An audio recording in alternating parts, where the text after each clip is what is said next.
The homeless under the bridge in South Boston stood frozen like statues, their breath catching in the cold December air.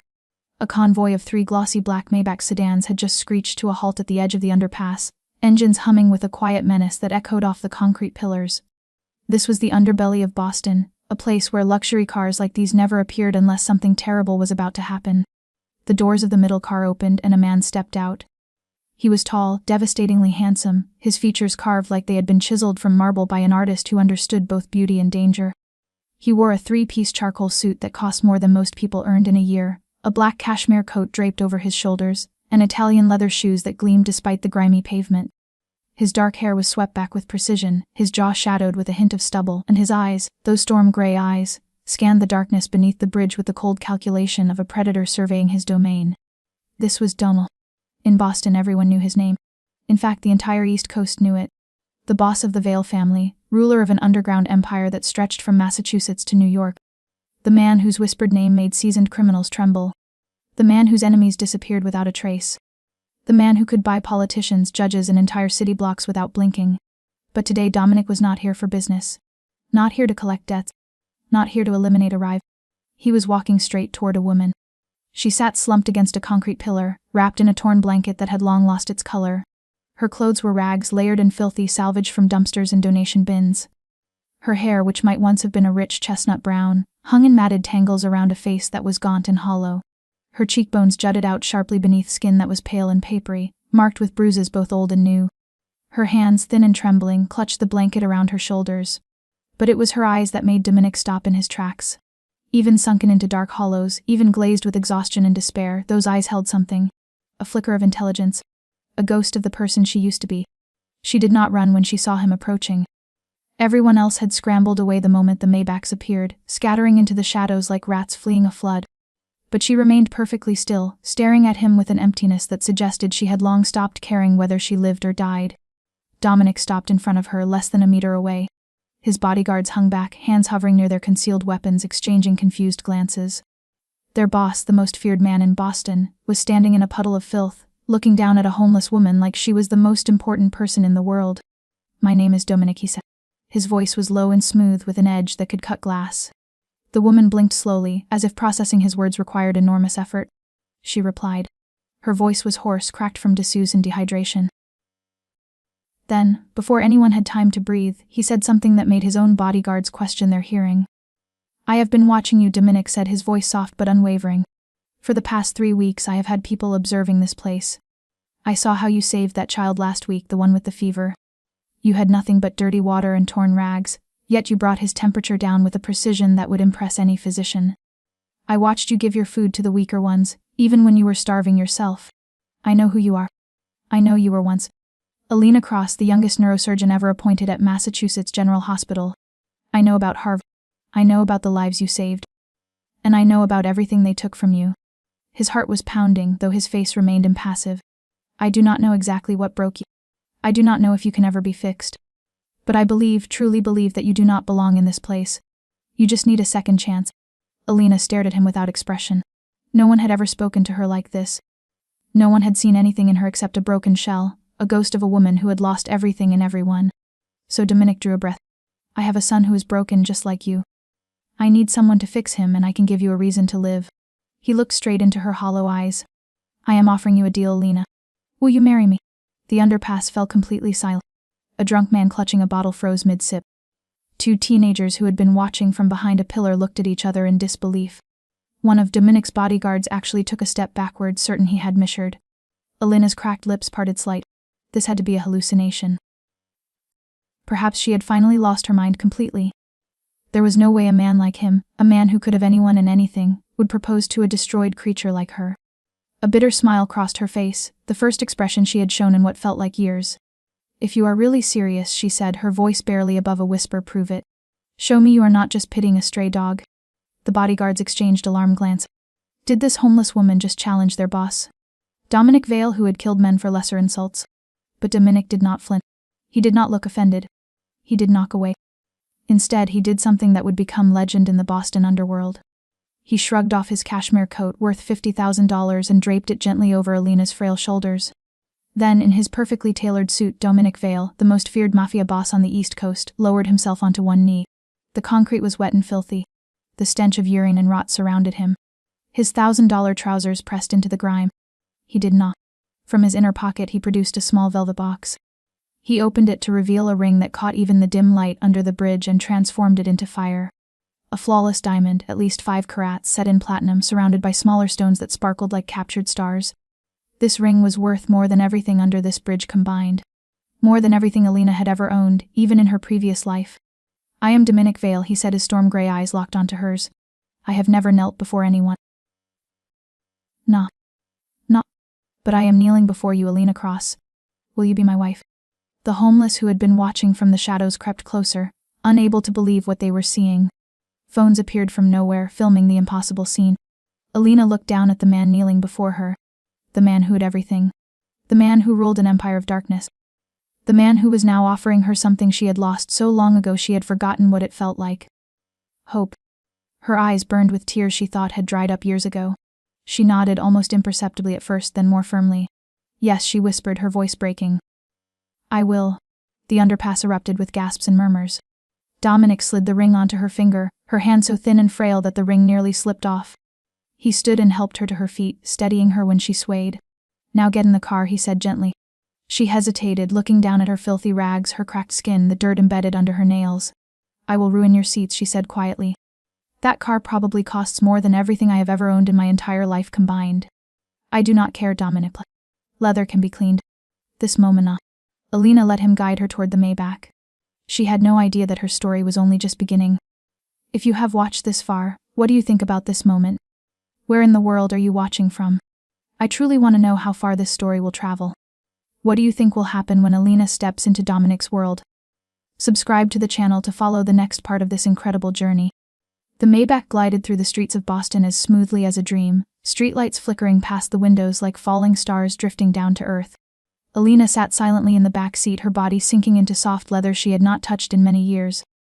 The diamond ring on her finger caught the light each time they passed beneath a lamp, heavy with a promise she did not dare believe was real. She glanced at Dominic beside her, the man who had knelt before her beneath a foul-smelling bridge, the man Boston itself feared, now staring out the window with an expression she could not read.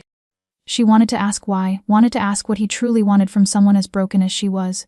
But her throat was dry and the words felt as though they had died long ago in her chest. 20 minutes later, the motorcade stopped before a massive iron gate, 2 stone lions standing guard on either side like gods protecting another world. The gate slowly opened and Alina had to stifle a gasp at what appeared before her. Vale Estate was not a house, it was a castle. Towers of light illuminated a stone-paved drive leading to a 3-story mansion faced in white granite, tall windows glowing with warm golden light, and a massive fountain at the center of the courtyard where an angel spread its wings. She had lived in a mansion on Beacon Hill, had thought she understood wealth, but this belonged to an entirely different class, one she had never imagined touching, especially not in her current filthy and reeking state. Dominic stepped out and opened her door, extending his hand as though she were a lady at a gala rather than a homeless woman pulled from beneath a bridge. Alina hesitated, staring at her own hands, at blackened nails, cracked skin, wounds that had not healed. She did not deserve to touch anything here. But Dominic did not wait. He took her hand and gently drew her from the car, his grip warm and steady around her trembling fingers. They ascended the stone steps as the enormous oak doors opened as if they had been waiting. Inside, a line of servants stood in perfect black and white uniforms, all unable to hide their shock at the sight of Alina. She knew what they were thinking. They saw her tangled hair like a crow's nest, her gray bruised skin, the ragged foul-smelling clothes she had worn for months. They wondered if their master had lost his mind or if this was some cruel joke. "Yeah." Dominic offered no explanation. In his familiar cold voice, he simply ordered a bath prepared in the main guest suite, new clothes, and a hot meal immediately. The servants scattered like shadows, and Dominic led Alina across the marble hall, up a curved staircase with intricately carved railings, through corridors lined with oil paintings she guessed were each worth a house. At last they stopped before double mahogany doors. Dominic opened them and stepped aside. "This is your room," he said, his voice still emotionless though his gaze lingered on her face longer than necessary. "The bathroom is. You may stay as long as you wish. No one is allowed in without your permission." Alina stepped inside and had to grip the doorframe to keep from collapsing. The room was larger than the apartment she once shared with David and their 2 children. A king-sized bed dressed in white silk sheets, pillows piled high and soft, cream velvet curtains falling from a soaring ceiling, a leather sofa before a softly crackling fireplace, and tall windows overlooking a moonlit garden. She stood there amid all that luxury, dressed like a beggar, and suddenly felt like a stain on pristine white fabric. "I will leave you alone," Dominic said from behind her. "Rest. We will talk in the morning." Then the door closed, his footsteps fading down the hall. Elena remained motionless for a long while, unsure what to do. Then she noticed the bathroom door slightly ajar, warm steam drifting out scented faintly with lavender. She entered like a sleepwalker. The bathroom was clad in white marble, a massive tub already filled with hot water and thick white foam, scented candles lit around it casting a gentle glow. Elena peeled away the rags from her body one layer at a time, as though shedding the hell of the past years. She stepped into the tub, and the warm water wrapped around her gaunt body like a tender embrace she had long forgotten. The water darkened to gray, then black, as dirt and dried blood washed from her skin. She soaked and scrubbed every inch as if trying to cleanse not only grime but memory, pain, the years of being forgotten beneath a bridge. When she stepped out and wrapped herself in the soft cotton robe left for her, her eyes drifted to the large mirror on the wall, and she froze. Who was the woman staring back? It could not be her.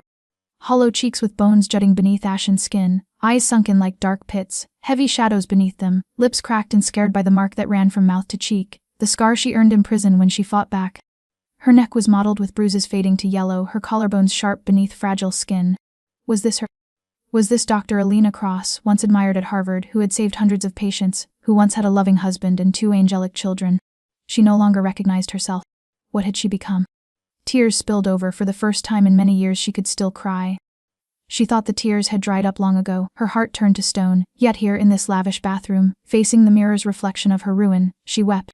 Silent tears traced down a face that was clean for the first time in years.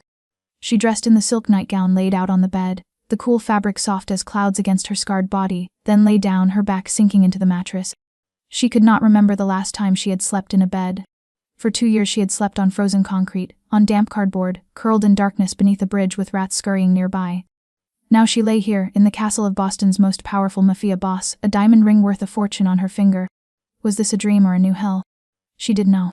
She only knew she was too exhausted to think.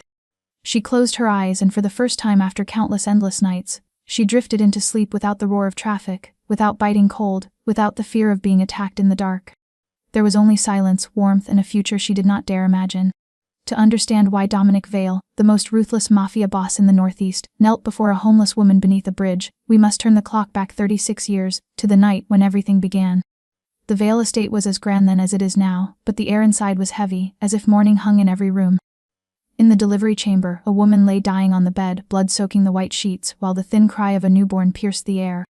Isabella Vale, the wife Victor Vale loved more than his own life, was drawing her final breaths after giving birth to their first son. The doctors had done everything they could, but she had lost too much blood, and in the very moment the child opened his eyes to the world, the mother closed hers forever.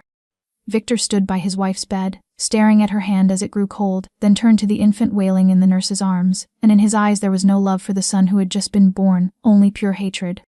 "You killed your mother," Victor whispered, his voice frozen as ice. "You owe me a life." Those were the first words Dominic Vale ever heard in this world, though he was far too young to understand them then, but in the years that followed he would understand them more deeply than anyone. Victor Vale never held his son, never said he loved him, never looked at him with anything but coldness and sometimes disgust. Dominic was raised by servants, educated by tutors, yet completely deprived of the warmth of family. Whenever he tried to approach his father, Victor would drive him away as one would swat an irritating animal. "Go away," Victor would. "I do not want to see your face." Dominic at 5 years old did not understand why his father hated him so much. He only knew that when he looked in the mirror, he saw eyes exactly like his mother's, and perhaps that was why his father could not bear his existence. But Victor Vale was not merely a distant father, he was a Mafia boss, and he was determined to forge his son into a worthy heir in the only way he knew, through violence and iron discipline. When Dominic was 7, Victor took him down into the basement of the estate, where a man was tied to a chair, his face smeared with blood, moaning and begging. "This is a traitor," Victor said calmly, as if introducing a piece of furniture. "He sold our family's information to our enemies. You will watch how I deal with him." Dominic wanted to cover his eyes, to block his ears, to flee that dark cellar, but Victor's hand closed like steel on his shoulder and forced him to look. For the next 2 hours, 7-year-old Dominic watched his father torture a human being in ways even nightmares could not imagine. The man's screams haunted Dominic's sleep for years afterward. "If you cry," Victor said when it was over, "you will be the next one on that chair. A Vale man is not allowed to be weak." Dominic. From that night on, he learned to swallow his tears, to turn his face into a mask without emotion, to bury everything soft and human into the deepest depths of his soul. At 12, Dominic was taught to shoot, not at paper targets in a range, but at living ones. Victor placed a pistol in his hand and pointed to a captured enemy, saying this was a test. If you do not pull the trigger, I will shoot you instead. Dominic remembered how his hand shook holding the gun, how the man knelt on the floor begging, how his father's cold eyes watched from behind, and he remembered the explosion, the recoil, the way the man collapsed with a bullet hole in his forehead. He did not. He looked his father in the eye and said it was done, his voice steady. Victor smiled at his son for the first time, a smile cold as ice but still a smile. Very good. Perhaps you are useful for something after all. It was the first and almost the last time Dominic ever received recognition from his father, and he hated himself for feeling happy about it. At 16, Dominic killed deliberately for the first time, not as a test, but because the man had threatened the Vale Empire. At 18, he was already leading his own private enforcement crew. At 20, Victor formally presented him as the heir.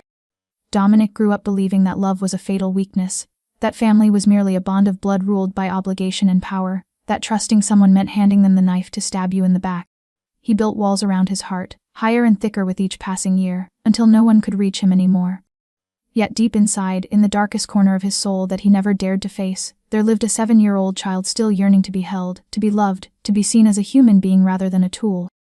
That child was still alive, no matter how hard Dominic had tried to kill it for so many years. But to understand why the woman beneath the bridge made Dominic stop in his tracks, we must know who she was before fate ground her into dust. 6 years earlier, the name Dr. Alina Cross was a legend in the medical world of Massachusetts.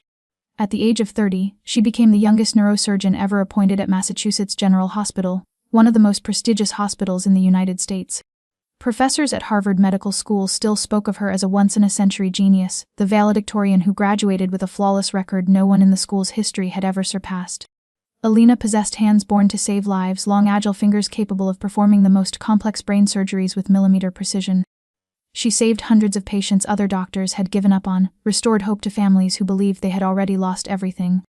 Every morning she walked into the hospital, nurses and young doctors watched her with admiration, and every evening when she left, she knew she had done something that mattered in this world. But her career was only one part of Alina's perfect life. She also had David Cross, the husband she loved with her entire heart. David was a successful attorney at one of Boston's top law firms. They met at a charity fundraiser when Alina was in her final year of medical school, and David was captivated from the very first moment. He often said that when he saw Alina standing in that crowd, everything else faded away, leaving only her warm brown eyes and a smile like sunlight. They dated for 2 years before David proposed on a mountaintop after a long climb, and Alina cried with joy as she said yes. Their wedding was not extravagant, but it overflowed with love, surrounded by close family and friends, sealed with sincere vows they honored every single day. 3 years later, Alina gave birth to twins, a boy and a girl. Lily was born exactly 3 minutes before no, and the moment Alina held the 2 tiny lives in her arms, she knew her world was complete. Lily had her mother's eyes, warm brown and bright like stars, while No inherited his father's radiant smile.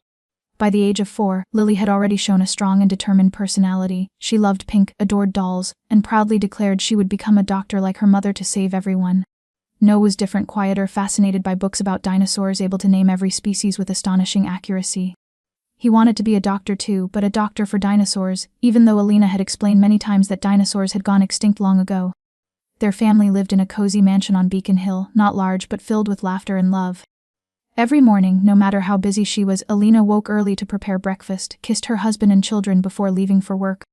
Every evening, despite the exhaustion of long surgeries, she always made time to read to Lily and No before bed. David often joked that he must have saved the world in a past life to be rewarded with her as his wife in this one, and Alina always replied that she was the lucky one, lucky to have him, to have 2 little angels, to have everything a woman could dream of. On the final night before everything collapsed, Alina came home later than usual after a complex surgery. She had saved a terminal brain cancer patient everyone else said had no hope. When she entered the house, David was waiting on the sofa with a glass of red wine, and the children were already asleep in their rooms. "My hero," as David said with a tender smile. Alina sat beside him, resting her head on his shoulder, breathing in the familiar warmth and the masculine scent she loved. "I am so tired," she whispered, "but I am so happy too. I have you, I have Lily, I have No. I do not think life can be more perfect than this." David kissed her forehead and said everything would only get better, that they would grow old together, watch their children grow, and live happily ever after. Alina believed. She believed in the bright future they had painted together. She did not know it was the last night she would have everything, and that within a few short hours, fate would steal away all she loved, leaving nothing behind but ashes and tears. That fateful night arrived without warning, the way death always does, silent and merciless, when Alina accepted an overnight emergency shift at the hospital for a critical transfer, a 12-year-old girl with a brain tumor who needed immediate surgery, and the operation lasted 12 hours, from 8 in the evening until 8 the following morning, with Alina fighting death second by second to pull the child back from the edge.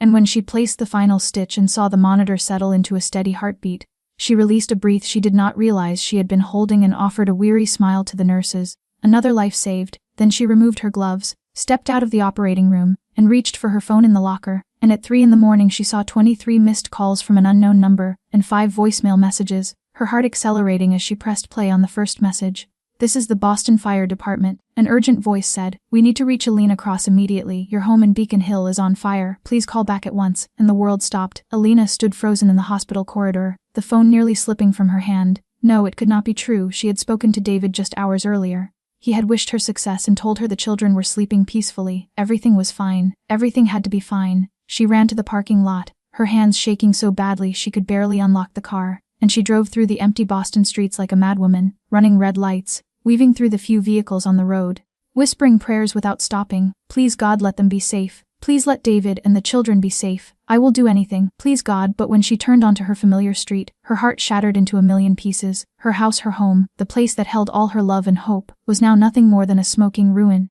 The flames had been extinguished, but what remained was only the blackened skeleton of the mansion, collapsed walls, a burned-out roof, and the stench of ash that hit her like a physical blow. Fire trucks and police cars still surrounded the site, red and blue lights flashing like the indifferent eyes of fate. Alina leapt from the car and ran toward the wreckage. But a firefighter stopped her. "You cannot go in there," he said quietly. "It is dangerous, my husband," Alina screamed, her voice breaking into sobs. "My children, Lily and No, where are they, where are they?" And the firefighter looked at her with an expression Alina would never forget. The look of hopeless compassion, the look of someone delivering the worst news a human being can hear. "I am so sorry," he said softly. "When we arrived the fire had spread too fast. Your husband tried to get the children out, but they did not make it. All 3 died from smoke inhalation before we could reach them." "No," Alina shook her head, refusing to accept the words. "No, you are wrong. David is strong. He would protect them. He promised me. He promised he would always protect them." She struggled against the firefighter's grip, trying to run into the ruins to find her family, as if finding them could somehow save them, could pull them back from death with the same hands that had saved so many strangers. But she could not save the ones she loved most. She had not been there when they needed her. She had been saving another child while her own children were dying in the flames. 2 police officers had to restrain Alina as she screamed like a wounded animal, clawing at the air, reaching toward the house that was no longer a home, screaming David's name, Lily's name, Nully's name, until her throat tore and her voice dissolved into hoarse, meaningless sounds, and she collapsed at the scene, her body unable to bear the weight of the pain her soul was carrying. When she woke in the hospital, she prayed it had only been a nightmare. But the tear-soaked face of the nurse and the condolences of her colleagues confirmed that hell was real, and she was living in it. 3 days later came the funeral. Alina stood in the cemetery dressed in black, watching 3 coffins lowered into the ground, 1 large and 2 heartbreakingly small, and she could no longer cry. The tears were gone, leaving only an endless hollow inside her. David, the man who promised to stay with her forever. Lily, her little princess who dreamed of becoming a doctor like her mother. No, the boy who loved dinosaurs and smiled exactly like his father. They lay there in cold wooden boxes, about to be swallowed by dark earth, and Alina could do nothing to stop it. She wanted to jump in after them, to lie beside her husband and children and let the soil cover her too. She did not want to live in a world without them, but someone held her back and she was too weak to fight. They told her the fire was caused by an electrical fault in the old wiring. An accident, just a terrible accident no one could have foreseen. But to Alina it was not an accident, it was punishment. Punishment for having been too greedy, for having too much happiness, for daring to believe her life was perfect, and fate had taught her that nothing lasts forever, especially the things she loves most. 6 months after the funeral, Alina forced herself to rise from the ashes of her shattered life, returning to the hospital not because she wanted to live, but because she did not know what else to do, because work was the only thing that could momentarily silence the faces of David, Lily and No that haunted every one of her dreams, and she worked 16 hours a day, taking every surgery no one else wanted, as if saving other lives could somehow atone for the fact that she had failed to save her own family, while colleagues watched her with growing concern, whispering behind her back that Dr. Cross was destroying herself, that she needed rest, that she needed therapy. But Alina did not listen, because she was terrified that the moment she stopped, the darkness would rush in and swallow her whole, and she feared she would never escape it. Then came the surgery that sealed her fate. The patient was Senator Richard Harrison, a powerful 62-year-old man with an aggressive malignant brain tumor, and his family specifically demanded Dr. Alina Cross because of her reputation, even after Alina warned them of every possible risk. The operation is extremely complex, she told the senator's wife and son. The tumor is in a dangerous location near major blood vessels. There is a high risk of complications, but they insisted on proceeding, and Alina did everything within her power. The surgery lasted 14 hours. She fought millimeter by millimeter, carefully navigating every nerve and critical vessel, but in the 12th hour, a tiny blood vessel that no test had detected beforehand ruptured without warning. Alina fought desperately to stop the bleeding, but the patient's blood pressure plummeted, and his heart stopped on the operating table. They attempted resuscitation for 45 minutes, but Senator Harrison did not survive. Alina stepped out of the operating room with trembling hands and had to tell the family she had failed. She was no stranger to losing patients. It was the cruel reality of medicine, but she never grew accustomed to the eyes of loved ones hearing that someone they cherished was gone. The senator's wife collapsed in tears, but his son, a young lawyer named William Harrison, stared at Alina with eyes as cold as ice. "You will pay for this," he said flatly. "You killed my..." 3 weeks later, Alina was arrested on charges of medical negligence resulting in death. She could not believe what was happening as police read the warrant and handcuffed her in the middle of the hospital corridor, in front of dozens of colleagues and patients. They claimed witnesses said she had been drinking before the surgery, that she had skipped safety protocols, that she had been reckless and careless. All of it. Alina had never taken a single drop of alcohol before surgery in her entire career. But the head operating room nurse, a woman who had worked beside her for years, stood in court and falsely testified that she had seen Alina drinking whiskey in the staff lounge 30 minutes before the operation. The trial was a perfectly staged performance. The Harrison family had money and power, and they used both to crush her. Alina's defense attorney, appointed because she could no longer afford legal counsel after her assets were frozen, was helpless against the expensive legal team of the prosecution. The jury took only 4 hours to return a verdict guilty. Alina was sentenced to 2 years in prison and permanently stripped of her medical license. She stood in the courtroom hearing the sentence as if it came from another world, realizing that fate had not yet finished tormenting her. The federal women's prison was a version of hell Alina had never imagined. On her very first day, when other inmates learned she had once been a wealthy doctor from Boston, they looked at her like prey. "Rich girls like you do not belong here," a large tattooed woman sneered, grabbing Alina by the hair and slamming her face into the wall. "But do not worry, we will teach you how to survive." That night, Alina was dragged into a dark corner of the cell block and beaten by 5 women. They punched her face, kicked her stomach, yanked her hair, and threw her onto the freezing concrete like a discarded rag doll. She screamed for help, but the guards stood outside watching with bored indifference. No. The worst happened in the 3rd month. One night, Alina was pulled from her bed and dragged to a storage shed behind the facility where there were no cameras. There she was raped by a group of inmates who tortured her for hours while she screamed until her voice was gone. When they left, Alina lay on the cold cement floor, her body broken and bleeding, her soul completely dead. She was no longer Dr. Alina Cross. She was an empty shell, an object discarded without a second glance.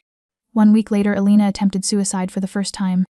She shattered the plastic mirror in the bathroom and used the shards to slash her wrists, cutting so deep she could see bone, the warm blood flowing out, and for the first time in months, she felt peace. But another inmate found her and called the guards, and Alina was taken to the infirmary, stitched up, and thrown back into her cell as if nothing had happened. The second time, she hanged herself with a bedsheet in the bathroom. She had already lost consciousness when guards found her, her lips blue, her heart barely beating. They saved her life not because they cared, but because an inmate dying would create too much paperwork. Alina begged to be allowed to die, but even death refused to take her. 2 years in hell finally came to an end, and Alina stepped out through the prison gates on a gray winter morning with nothing but the clothes on her back, $20 in release money, and a soul that had died long ago, standing there staring at the empty road ahead and realizing she had nowhere to go, because no one was waiting for her and she no longer had a home to return to. The first thing Alina did after her release was call her parents, for during those 2 years she had been forbidden from contacting anyone, and every night she had thought of them, wondering how they were, wondering whether they could still love her after everything that had happened. But when she dialed the familiar number, a stranger's voice answered, and when she asked for Robert and Mary Bennett, her parents, the man on the line fell silent before telling her they had passed away more than a year earlier, and Alina stood in a public phone booth with the receiver trembling in her hand as the world collapsed around her once again, even though she had believed there was nothing left to lose. She sought out her parents' old neighbors and learned the rest of the story. That her father, Robert Bennett, had suffered a fatal stroke upon hearing that his daughter had been sentenced to prison.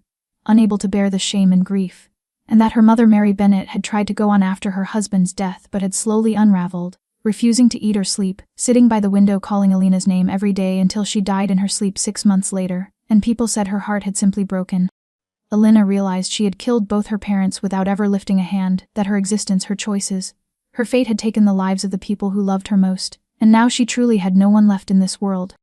She went to a law office to ask about her assets, and was told that what wasn't drained by her exorbitant legal defense fees had been seized to compensate the family of Senator Harrison under the court's ruling, and she walked out with empty hands, literally owning nothing but the clothes she wore and $15 left in her pocket.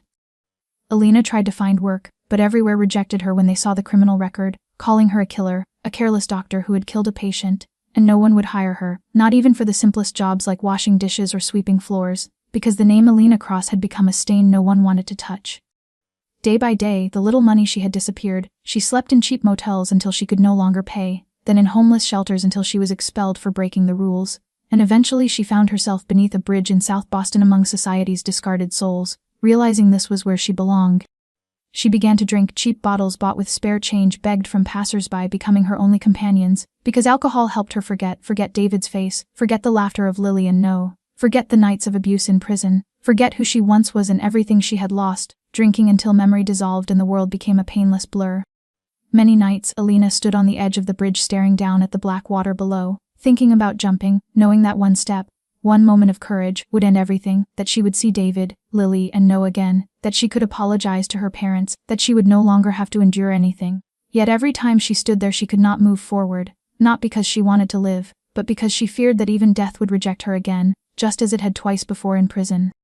2 years passed beneath that bridge, and Alina no longer remembered that she had once been a doctor, that she had saved hundreds of lives, that she had once had a loving family and a bright future, because she was now nothing more than a breathing corpse surviving on discarded food and cheap alcohol, having long ago abandoned hope, abandoned dreams, even abandoned prayer, knowing no one was listening, until that night, the night 3 gleaming black Maybachs stopped beneath the bridge, and a man feared by all of Boston stepped out and looked straight at her as if she were the most important person in the world.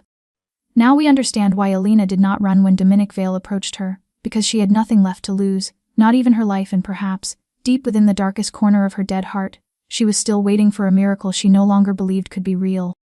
The following morning at the Vale estate, Alina woke in the lavish room and needed a few seconds to remember where she was, sunlight filtering through the velvet curtains, warm and gentle, so unlike the bone-cutting cold beneath the bridge she had grown used to over the past 2 years, and she sat up, looked down at the diamond ring still on her finger, and wondered if she was dreaming, yet the dull ache in her weakened body and the faint lavender scent of the silk sheets reminded her this was real, a reality she did not understand and did not dare believe.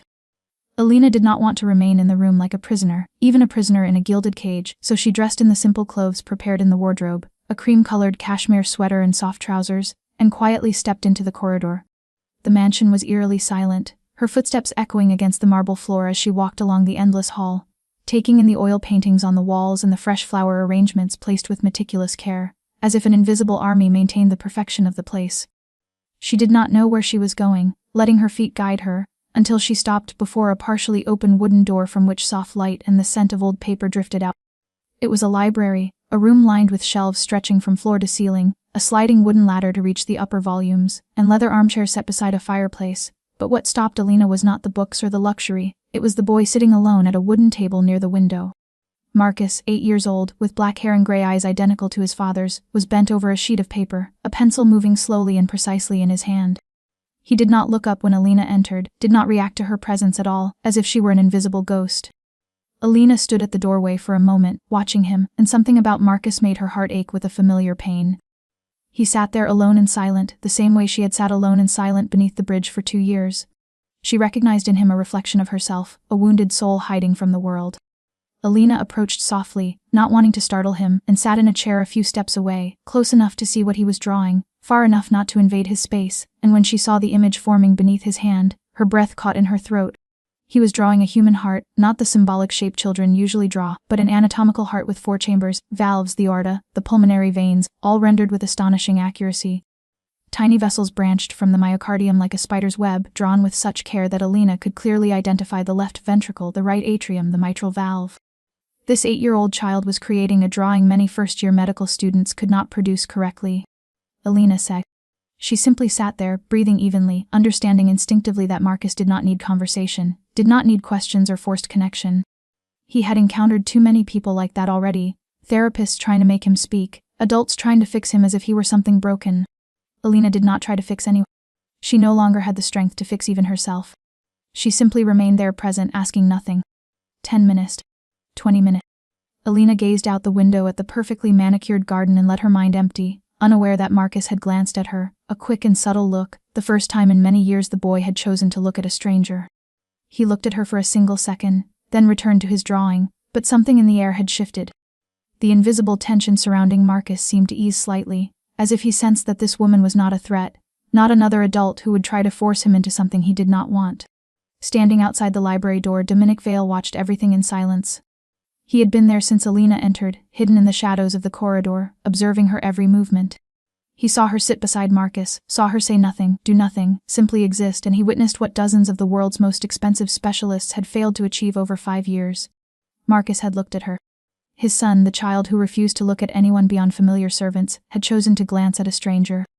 Dominic's gray eyes, usually cold as ice, held something different now, not softness, he did not allow himself softness, but a spark of hope he had buried long ago. Perhaps he had been right to place his bet on this woman. Perhaps Alina Cross, the woman who had lost everything, was the only one who could reach the son he had never known how to touch. News of Dominic Vale proposing to a homeless woman beneath a bridge spread through the underworld like wildfire, videos filmed by the homeless crowd that night passing from one phone to another, from one Mafia family to the next, until within 48 hours the entire Northeast criminal world knew, and in pitch-dark rooms where duns convened, in luxurious nightclubs where dirty money was laundered, in discreet restaurants where illicit deals were sealed, there was only one topic of conversation: Dominic Vale had lost his mind.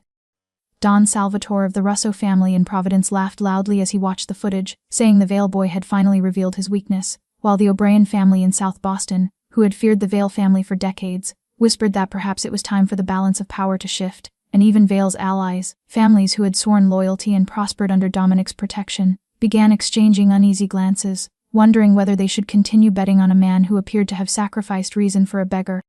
No one, however, was more pleased than Lorenzo Marchetti. In a lavish penthouse on the 17th floor of a Manhattan skyscraper, Lorenzo watched the video for the 10th time, a predatory smile fixed on his lips. The New York Mafia boss, who had long dreamed of swallowing Boston whole but had never found an opening, now saw light at the end of the tunnel. Lorenzo Marchetti, 45 years old, was dangerously handsome with slicked-back salt and pepper hair and eyes as dark as burning coal. He was known to be even more brutal than Dominic, but without his rival's restraint or calculation. Lorenzo killed for pleasure, tortured for enjoyment, and there was no moral boundary he would not cross. He had wanted Boston for 10 years, but the Vale family was too strong and Dominic too terrifying. Dominic had a weakness. "Call our people in Boston," Lorenzo ordered his right hand. "Find out everything about that girl. Who she is, where she comes from, what her past looks like. Find anything that can be used. And watch her. I want to know where she goes, who she meets, what she eats. Miss Na." Meanwhile, at Vale Estate, another confrontation was unfolding. Victor Vale, 62 years old, hair white as snow but his back still rigid as steel, stormed into his son's study without knocking. Though retired and having handed the empire to Dominic, Victor still wielded invisible authority within the family, and today he had come to exercise it. "Have you lost your mind?" Victor roared, his voice echoing through the vast room. "Marrying a homeless woman dragged out from under a bridge. Do you have any idea the whole world is laughing at us?" Dominic sat behind his desk, not rising, not showing fear. He had stopped fearing his father long ago, from the day he realized he could be more ruthless than Victor if necessary. "This is my decision," Dominic replied, his voice cold and even. "It has nothing to do with you." Victor slammed his hand on the desk, rattling the lamp. "Nothing to do with. You are the boss of the Vale family. Everything you do concerns the family, concerns the empire I built over 40 years. Do you think the Marchettis will stand by? Do you think our allies will continue to respect a man who marries a woman from the gutter?" Dominic stood slowly and stepped in front of his father. He was half a head taller than Victor, and when his storm-gray eyes looked down at the man who had raised him with violence, there was no reverence there, only pure coldness. "Do you know why I need Alina?" Dominic asked, his voice low and dangerous. "Because, my son, you're the child who has not spoken a single word for 5 years since his mother, Victoria, abandoned him because the damage was too deep." This morning he looked at Alina. For the first time in 5 years, Marcus chose to look at a stranger. Victor fell silent, the fury in his eyes briefly replaced by shock. Dominic continued, his tone unyielding. "I do not care what the world thinks. I do not care what the Marchettis or any other family thinks. I will do anything to save my son, even marry a homeless woman, even burn all of Boston to ashes if I have to. And if anyone disagrees, he stepped closer, his voice dropping into a predator's growl, including you, they can leave the Vale family. I do not need anyone's approval. Victor stared at his son for a long moment, as if looking at a stranger, then turned and walked out without another word. He knew when to retreat. Dominic was no longer the trembling boy forced to watch his father torture enemies in the basement. His son had become a monster even more terrifying than himself, and for the first time Victor did not know whether that was something to be proud of or afraid of. After his father left, Dominic returned to his desk and pressed the button to summon Raffle, his most loyal right hand. Increase security around the estate, he ordered, and monitor any unusual movement from the Marchettis. I do not believe they will remain still. Raffle nodded, but before leaving, he hesitated and asked quietly whether Dominic was truly certain about this decision. Dominic looked out the window, where he could see the garden below, and within it a slender figure walking among the flower beds, Elena, standing there in the sunlight, and for the first time in years he felt something other than emptiness. I have never been more certain, Dominic replied. The days that followed unfolded in a strange rhythm Elena had never expected. Each morning she woke in the luxurious room, still unable to believe she was here, still waiting for someone to come and tell her it had all been a cruel joke. Yet that moment never arrived, and instead she found herself drawn into a new routine, one that revolved around the silent 8-year-old boy in the library. Elena did not try to talk to Marcus. She had once been a doctor, had seen children broken by trauma, and she understood that forcing words would only deepen the wounds, so instead she simply appeared. Every day, around 9 in the morning, she walked into the library and sat in the familiar chair a few steps away from Marcus. She did not speak, did not look at him directly, did nothing that might make him feel invaded. She simply existed, present, quiet, harmless. On the third day, Elena brought a medical book with her, one she had found in the mansion's library, an anatomy volume filled with detailed illustrations of the human body, and she opened it and began to read, not aloud, but turning the pages slowly, letting images of the heart, the lungs, the brain, the bones reveal themselves. And though she did not look at Marcus, she knew he was glancing over. She could feel his curiosity settle on the pages each time she turned one. On the 5th day, Marcus sat a little closer, not much, perhaps half a meter, but it was a monumental step. On the 7th day, he pulled his chair beside Elena, close enough to see the illustrations clearly, and she still said nothing, only turned the pages a little more slowly so he could study them. On the 10th day, Elena began to whisper explanations, not speaking to Marcus, but as if speaking to herself. This is the aorta, she murmured, her finger resting lightly on the drawing. It carries oxygen-rich blood from the heart to the rest of the body. And this is the vena cava, returning oxygen-poor blood to the heart, 2 perfect systems, working without rest from the moment we are born until the moment we die. Marcus did not respond, but he tilted his head, eyes fixed on the page, and Elena knew he was listening to every word. On the afternoon of the 12th day, everything changed. Marcus was drawing as usual, this time the central nervous system with the brain and spinal cord, when his hand slipped and the small utility blade he used to sharpen his pencil sliced a long cut across his index finger. Bright red blood welled up and dripped onto the unfinished drawing. The boy did not cry, did not scream, he simply sat there watching his finger bleed with an empty expression, as if physical pain no longer held meaning for him. Elena reacted. The instinct of a doctor buried for years surged awake as though it had never slept. She stood, stepped to Marcus's side and gently took his hand. Let me see, she said, her voice calm and soft, the same voice she had once used with hundreds of young patients. She examined the wound quickly and professionally. The cut was fairly deep but had not reached any tendon or major vessel. It needed cleaning and a bandage, not stitches.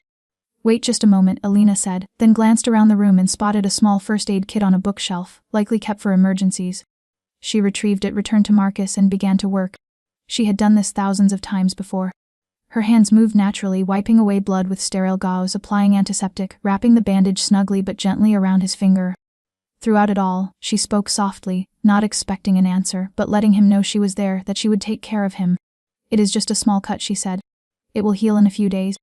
I know you like to draw, so I wrapped it carefully so you can still hold your pencil. It is all right. Everything will be fine. She tied the final knot and lifted her eyes to Marcus, about to say it was finished, but the words caught in her throat when she saw his gray eyes looking straight at her. Not the quick glance of the days before, but a true look, deep and searching, as if he were looking for something in her face.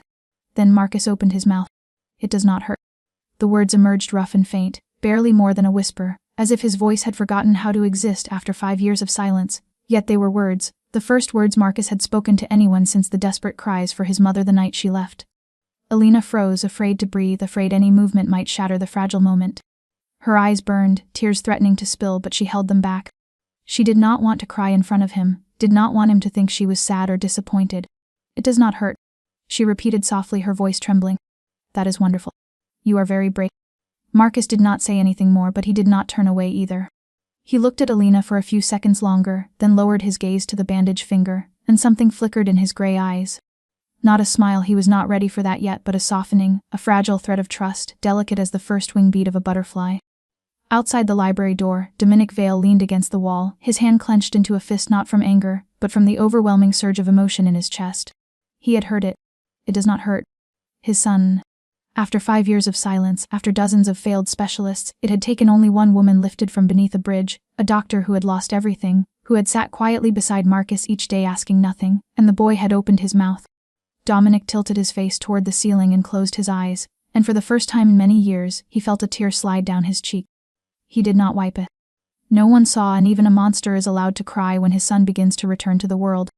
That night the nightmare returned as it always had for 4 years, unforgiving, relentless, never allowing her rest, and Alina found herself standing before the house on Beacon Hill, flames raging wildly, licking the night sky like the tongues of starving demons. She heard screams from inside, David calling her name, Lily and Noah crying for their mother to save them. She tried to run toward the house, but her legs would not move. She tried to scream, but no sound came from her throat, and she could only stand there, powerless, watching the house collapse and swallow everyone she loved. Then David stepped out of the sea of fire. His flesh burned black, Lily and Noah in his arms, their small bodies also aflame, and he looked at her with hollow eyes and asked why she did not save them, why she was not at home, and Alina jolted awake with a scream, her nightclothes soaked with sweat, her heart pounding as if it would tear itself from her chest. She did not know where she was. The darkness around her felt like a prison, like the bridge, like every terrible place she had ever lived. She curled in on herself on the bed, clutching her head, and began to cry, desperate sobs echoing through the vast room. She did not hear the door open, did not realize anyone had entered until she felt the mattress sink beside her and a familiar warmth spread from the person sitting close. Alina lifted her head through blurred tears and saw Dominic there. He said nothing, did not touch her at first, did not try to comfort her with empty words. He simply sat beside her in simple black sleepwear, his hair slightly disheveled as if he had been woken, and looked at her with gray eyes free of judgment. They sat in silence for a long time, with only Alina's ragged breathing and the night wind outside the window. Then, like a dam breaking after years of pressure, Alina began to speak. She whispered that she had a husband, that his name was David, that he was a lawyer who hated arguments and always apologized first even when she was at fault, that he was terrible at cooking but tried to make her breakfast every weekend, that he told her she was the best thing that had ever happened to him. And Dominic said nothing and listened. She went on trembling that she had 2 children, twins, Lily and Noah 4 years old, that Lily loved pink and wanted to be a doctor like her mother, that Noah loved dinosaurs and could name hundreds of species, that every night they made her read them and Noah always begged for one more chapter, even when it was late. Tears streamed down her face, but she did not stop. She told him that night she had been in surgery, operating on a 12-year-old girl with a brain tumor, that she saved that child, but while she saved someone else's daughter, her own house burned, that David tried to get the children out but did not make it, that all 3 died from smoke inhalation, and she choked that she was not even there to say goodbye. She bowed her head, her shoulders shaking, saying she was a doctor who had saved hundreds of lives, but could not save her own family, that she was not there when they needed her, that she had failed them and killed them. And Dominic remained silent. He did not tell her it was not her fault, did not offer the hollow reassurances she had heard too many times. He only lifted his hand slowly and gently and rested it on her shoulder, a small gesture yet the first true connection between them, not out of obligation or performance but to let her know she was no longer alone. And for the first time in years Alina truly cried, not the silent tears of the night, not the muffled sobs held back in fear of being heard, but the crying of a child, crying for everything she had lost, for the husband she loved, for the children she adored, for parents who died because of her, for a career stolen, for years of hell in prison, for 2 years living like a ghost beneath a bridge. She cried and Dominic stayed there with his hand on her shoulder, saying nothing, simply being there, until he finally spoke softly that he too had ghosts, that he did not know how to talk about them, but that he understood what it meant to be shattered from within. And Alina looked up at him with swollen, reddened eyes and in the pale moonlight saw something in Dominic's gray gaze, a hidden pain, a loneliness like her own, 2 broken souls, 2 people who had lost everything, somehow finding each other in the dark, and she whispered that she was so lonely, and Dominic answered that he was too, and from that night something shifted between them. Not love, not yet, but understanding, the recognition that after being thrown into the abyss by life, they no longer had to fall alone. In the days that followed that night, everything inside the Vale estate began to change in ways no one could have predicted, as Marcus started to speak more, not long conversations, but single words and short sentences slipping from his lips like small flowers blooming after a long and brutal winter, asking Alina about the heart, about the brain, about how blood moves through the body, pointing at his drawings and asking what this was, whether that was correct, why veins were blue and arteries red, and Alina answered each question patiently, her voice gentle in the same way it once had been with Lily and No, and every time Marcus nodded in understanding she felt a small broken piece inside her heart begin to mend. One afternoon Marcus looked up at her with a seriousness far beyond his 8 years and said that he wanted to be a doctor, then asked if she could teach him, and the question caught in Alina's throat as she remembered Lily and her dream of becoming a doctor, a dream buried beneath the ashes of the house on Beacon Hill. Yet now another child stood before her with the same hope in his eyes, and she realized this might be a way to continue what had been lost, so she told him she would teach him everything she knew, her voice trembling softly.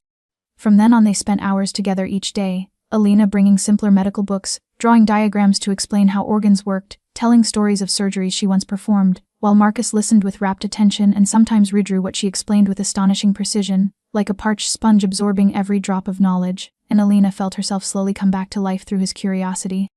Dominic watched it all from a distance, seeing the way Alina sat beside his son, the way Marcus gradually opened to her, the small fleeting smiles that appeared on the boy's face for the first time in many years. And though Dominic wanted to step closer and be part of those moments, he did not know how, having spent his life learning how to kill, how to dominate, how to inspire fear, but never how to be a father, never how to reach the child he loved more than anything.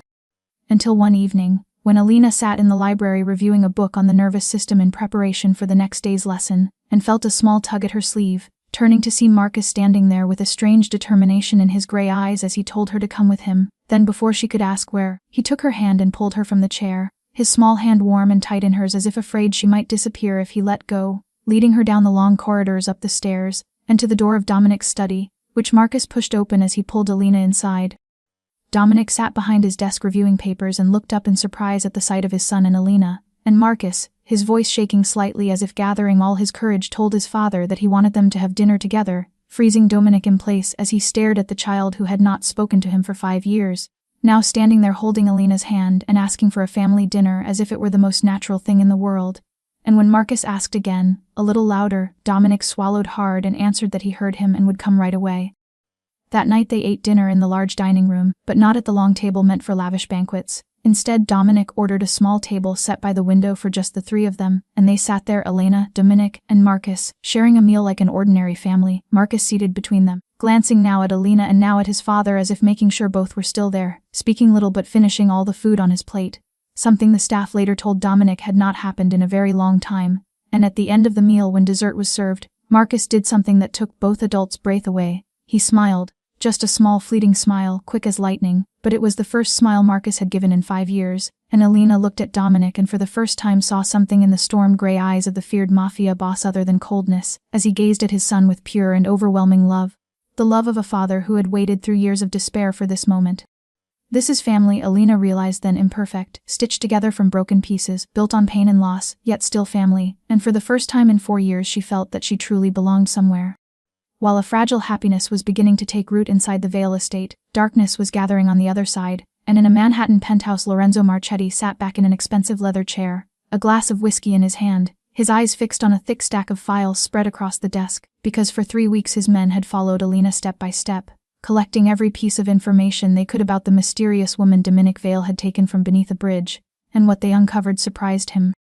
Interesting, Lorenzo murmured as he flipped through the pages. Dr. Alina Cross, neurosurgeon at Massachusetts General Hospital, valedictorian of Harvard Medical School, a medical prodigy, and he kept reading about the house fire that killed her husband and 2 children, about the false charges, the 2 years in prison, the fall from the very peak to the bottom of the abyss, and a predatory smile slowly curved his lips as the full picture emerged. So Dominic's little bird is not a nobody after all, he said to the right hand standing beside him. She used to be someone, and now she is Vale's fatal weakness. Marco nodded and added that according to their source inside the Vale estate, she had made the boy Marcus speak again and Dominic treated her like a priceless treasure.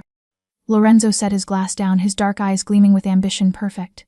Because he had wanted Boston for 10 years, but the Vale family was too strong and Dominic too frightening, and a direct attack would be suicide, yet now Dominic had a weakness, one that could be exploited.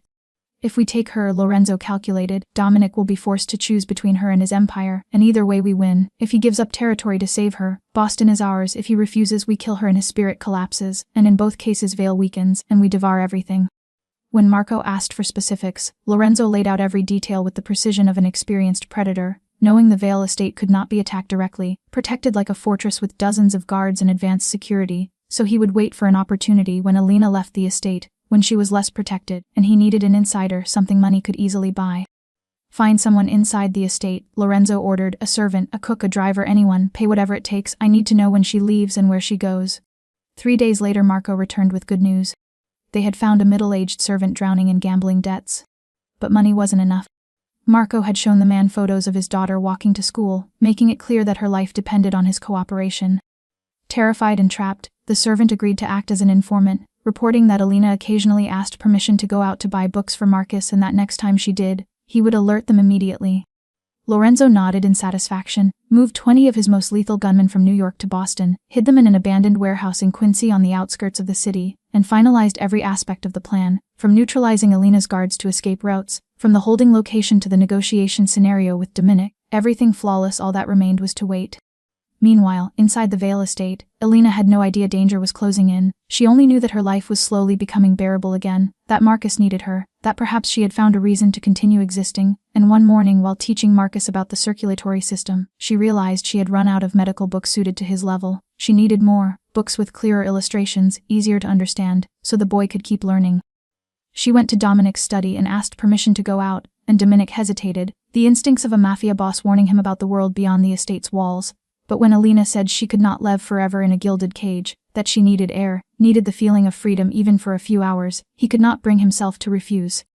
All right, he said, but 2 guards will go with you. They do not take their eyes off you for a second, and Alina agreed, thanked him with a faint smile, and turned to prepare, unaware of the worry in Dominic's gaze as he watched her leave, unaware of the orders he quietly gave Raffle to heighten alertness, and completely unaware that the moment she stepped out of the room, the traitorous servant slipped away to make a call to Marco, reporting that the prey was about to leave the cage. Lorenzo Marchetti received the message and smiled. Get ready, he ordered. The little bird is about to fly out of the nest. That morning Alina stepped out of the Vale estate with a sense of lightness she had forgotten existed. The warm spring sunlight touching her pale skin, a gentle breeze carrying the scent of flowers from the garden brushing past her senses, and for the first time in years she felt like an ordinary person rather than a ghost or a prisoner, with 2 bodyguards accompanying her, one driving and one seated beside her, both large men armed but careful to keep enough distance that she did not feel confined. The black SUV took her to a medical bookstore in downtown Boston, a small shop catering to students and medical professionals that she used to frequent during her working years, and as she stepped inside, the familiar smell of old paper and new books wrapped around her, awakening a part of herself she thought was long dead. She spent nearly an hour moving along the shelves, selecting anatomy books with clearer illustrations, volumes on the circulatory and nervous systems written in ways accessible to beginners, thinking of Marcus and the eager light in his eyes whenever he learned something new, a natural smile forming on her lips. The 2 guards waited outside, scanning the street, unaware that they themselves were being watched from 3 vans parked at intervals around the area. When Alina stepped out of the bookstore carrying her bag of books, everything happened too fast for her to react. 2 suppressed gunshots cracked like muted coughs, and her guards collapsed onto the pavement before they could draw their weapons. Alina opened her mouth to scream, but a large hand clamped over it from behind while another arm wrapped tightly around her waist and lifted her off the ground. She struggled, kicked, tried to bite the hand covering her mouth, but her attacker was far stronger. A van rolled up, its door sliding open, and Alina was thrown inside like a sack of grain, and before she could cry out for help, a fist slammed into her temple and the world went black. 2 hours later, Dominic sat in his study reviewing financial reports for a real estate project when his phone vibrated with a message from an unknown number. He opened it and saw a video link, and though the instincts of a mafia boss warned him, he pressed it anyway, and the blood in his veins turned to ice. Alina appeared on the screen, tied to a wooden chair in the center of a dark, damp room, her face bruised, a streak of blood at the corner of her mouth, her hair tangled and stuck to her forehead. She lifted her head toward the camera, her eyes still unfocused from the blow, and Dominic saw fear there, but also the same resilience and refusal to break he had recognized from the first night beneath the bridge. Then another face stepped into view, a face Dominic knew and hated to his core. Lorenzo. Hello, Dominic, Lorenzo said with a cruel smile. I hope you are having a pleasant day. As you can see, I am holding something very precious to you. He moved behind Alina and rested a hand on her shoulder, and she flinched at his touch. Dominic's grip tightened around the phone until the casing creaked. She is quite beautiful, Lorenzo continued mockingly. I can see why you are so captivated. A gifted doctor. A shame that now she has nothing left but her life in my hands. This is the... You have 48 hours to hand over the entire Boston territory to me, all routes, businesses, and connections, everything. If you refuse, I will send her back to you piece by piece, starting with these lovely fingers. Lorenzo seized Alina's hand and held it up to the camera, The fingers that had once held a scalpel and saved hundreds of lives now trembling in the grasp of a killer. 48 hours. Do not insult my intelligence. The video. Dominic remained motionless for a second, then another, then a third, before rising and smashing his solid oak desk with a single punch, wood splintering, papers flying, the laptop crashing to the floor and shattering. He roared like a wounded beast, the sound echoing through the estate, and within moments Raffle and dozens of armed guards rushed into the study, weapons ready. Marchetti, Dominic growled, his storm-gray eyes now black pits filled with lethal intent. Mobilize. Find her. Now. Raffle nodded and turned to issue orders, but before he could leave, a small sob sounded from the doorway. Everyone turned to see Marcus standing there, eyes red, tears streaming down his cheeks. He had heard his father's roar, run to see what was happening, and seen the video still playing on Dominic's phone. Mother Elena, Marcus said, his voice trembling and broken. They took Mother Elena.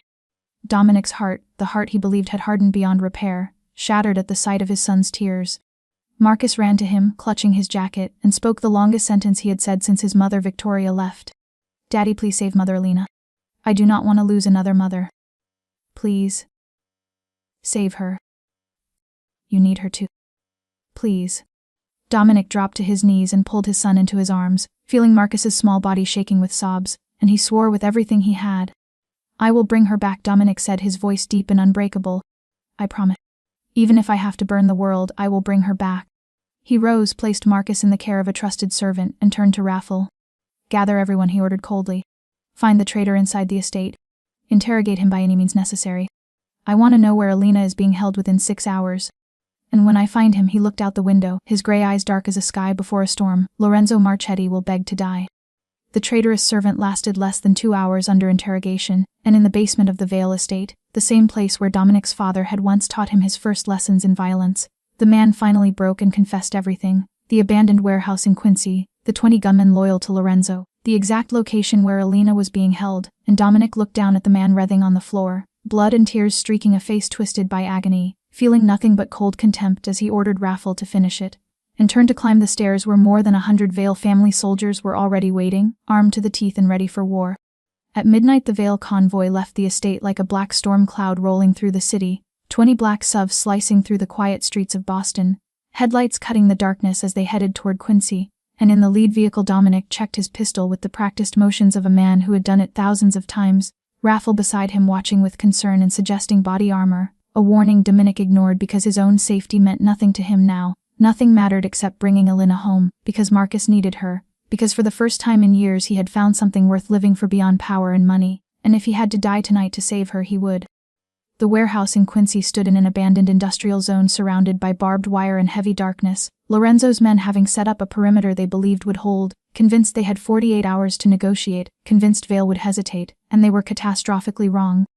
Dominic did not wait to exit the vehicle properly. The moment the convoy reached the perimeter he was out, gun firing in rapid succession, one guard falling, then another, then a third, as behind him the Vale gunmen poured in like a black tide and gunfire shattered the silence of the night, the raid turning into a massacre as Dominic led the charge into the warehouse, killing anyone who appeared in his path without hesitation, moving like death itself, every step leaving bodies behind, every shot claiming a life, blood splattering the walls, screams mixing with gunfire, the stench of gunpowder filling the air. Lorenzo's hired men no match for the fury of a Mafia boss driven mad by the threat to the woman he loved. Some trying to flee, some trying to surrender, but Dominic spared no one because there would be no prisoners tonight. He tore through the dark corridors, kicking in doors, searching for Elena, hearing gunshots behind him and Raffle shouting orders, but never slowing, focused on a single purpose until he reached a locked steel door at the end of the hall, shot the lock apart and kicked it open to find Elena on the cold concrete floor, bound hand and foot, a rag stuffed in her mouth, clothes torn, her body bruised and battered, and when she looked up and saw him standing there, her swollen brown eyes filled with tears as she whispered through the gag that he had really come. Dominic rushed to her, dropped to his knees, cutting through the restraints with hands still stained with his enemy's blood, pulling the gag free and then crushing her against his chest in the first true embrace he had ever given her. Not a performance, not a ritual, but a desperate need to feel that she was alive, that she was still here. And he was not too late, and he whispered into her hair an apology spoken with a trembling he had never shown anyone, swearing he would never let anyone hurt her again ever. Elena sobbed in his arms, her weak hands clutching his jacket, her body shaking with pain and relief, having believed she would die in that dark room, that fate would once again take everything just as she had begun to hope. But he had come for her, truly come for her, and when she whispered that she wanted to go home, that she wanted to go back to their child, Dominic lifted her carefully as if she were made of fragile glass and carried her out. Outside the battle was over, more than 20 of Lorenzo's gunmen lay scattered across the warehouse, blood pooling on the concrete floor, Vale soldiers standing guard with weapons still raised, awaiting orders, and Raffle ran up reporting full control of the situation and asking about Lorenzo, prompting Dominic to pause and scan the bodies until a gunman pointed to a corner where Lorenzo Marchetti lay curled on the ground, wounded in the leg from a failed escape, his former arrogance gone, replaced by raw terror as he begged Dominic for mercy, offering money, negotiation, anything. Dominic placed Alina into Raffle's care with orders to get her to the vehicle and call a doctor immediately, then turned back and walked to Lorenzo, looking down at his enemy with eyes cold as ice as he spoke in a low even tone like a death knell that, because Lorenzo had touched what was his, he would not die quickly, and Lorenzo's screams echoed through the warehouse for the next 2 hours before a final gunshot ended everything.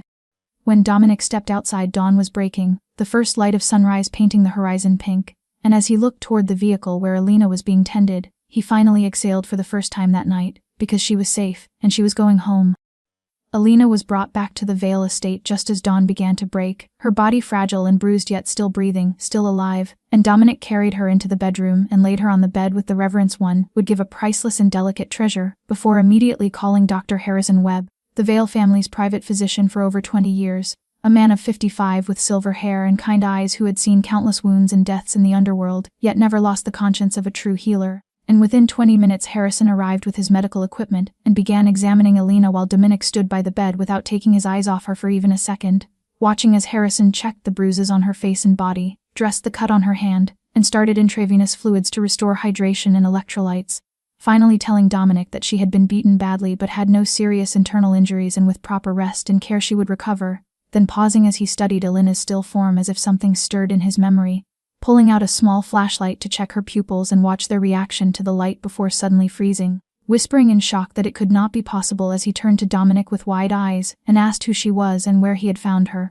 and when Dominic answered that he had found her under a bridge, Harrison sank into a chair as though his legs could no longer support him, and said with awe and disbelief that she was Dr. Alina Cross, the legendary neurosurgeon of Massachusetts General Hospital, a genius he had once seen lecture at a medical conference 5 years earlier. A woman the medical world believed had died or vanished forever after that scandal, and Harrison told Dominic what he knew of her brilliance, her impossible surgeries, the tragedy of losing her family, and the wrongful case that had destroyed her, adding that many in medicine never believed she was guilty, that the complication during that operation had been unavoidable, and that the patient's family had too much power and had crushed her, while Dominic listened in silence, his face unchanging as he had known this truth from the very beginning. Yet his admiration for Alina deepened, understanding she was not only a woman who had survived hell but also a lifesaver, a genius robbed of everything by injustice.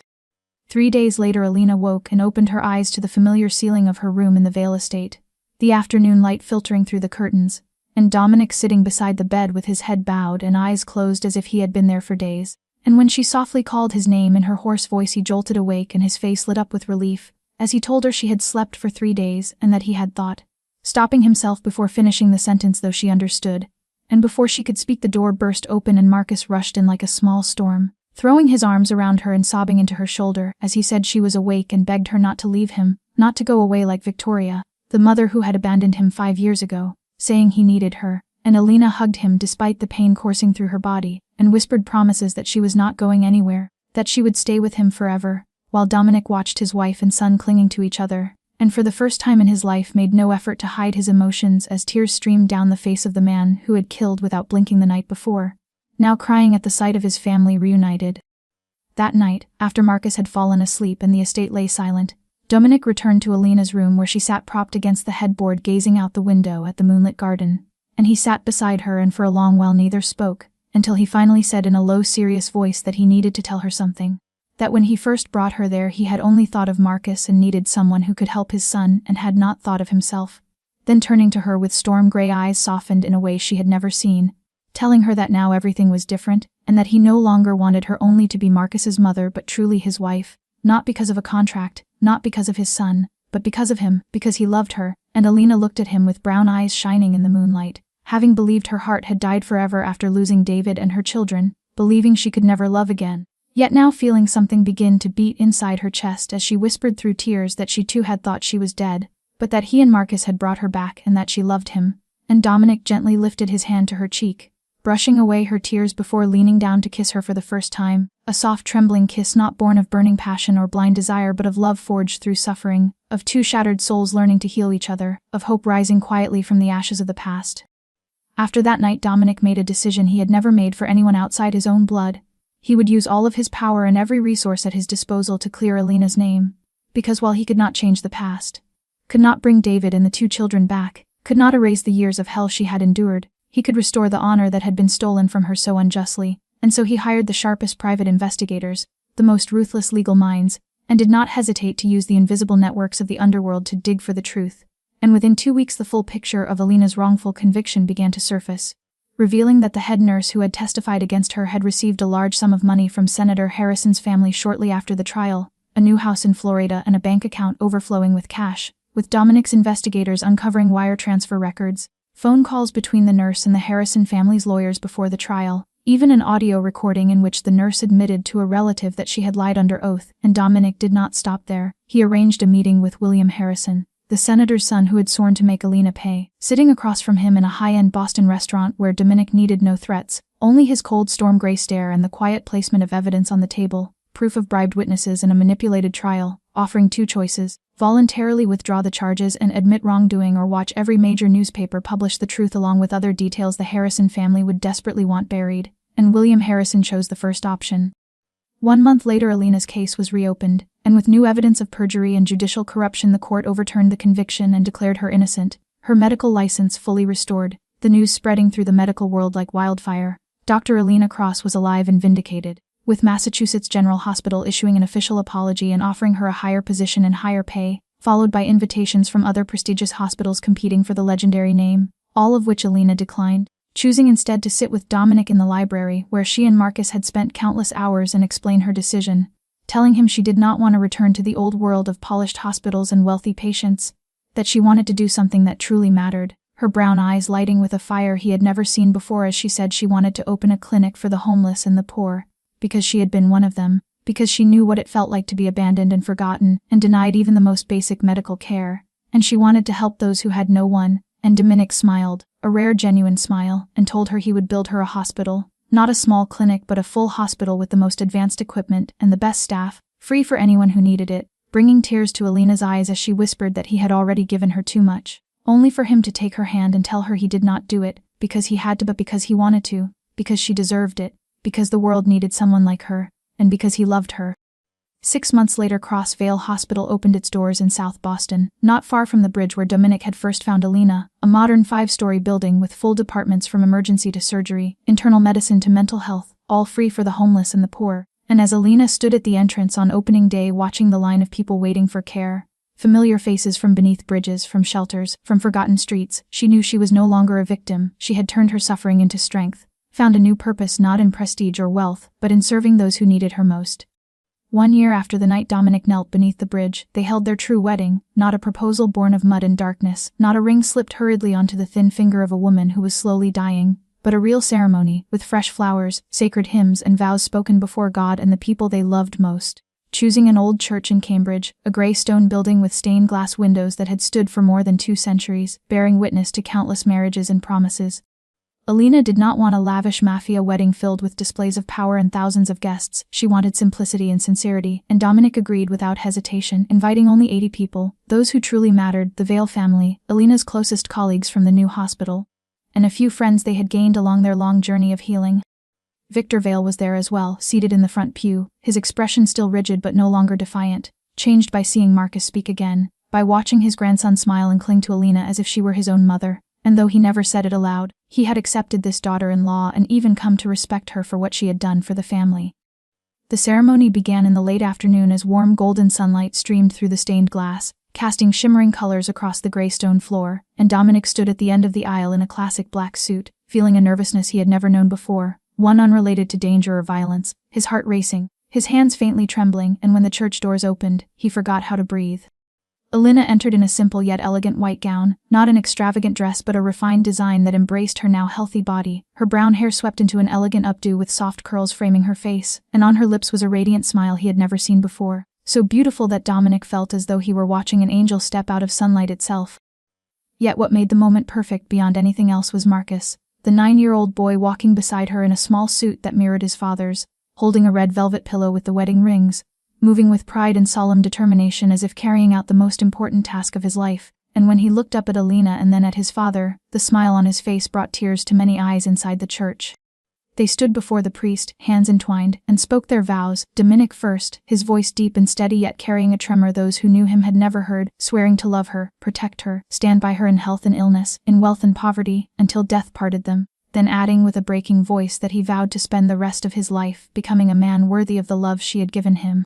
Alina spoke next, tears streaming down her cheeks though her smile never faded, thanking him for seeing her when the world had forgotten she existed, for giving her a family when she believed she would be alone forever, and promising to love him and Marcus, to stand beside them through every storm, and to turn their house into a home filled with laughter and love.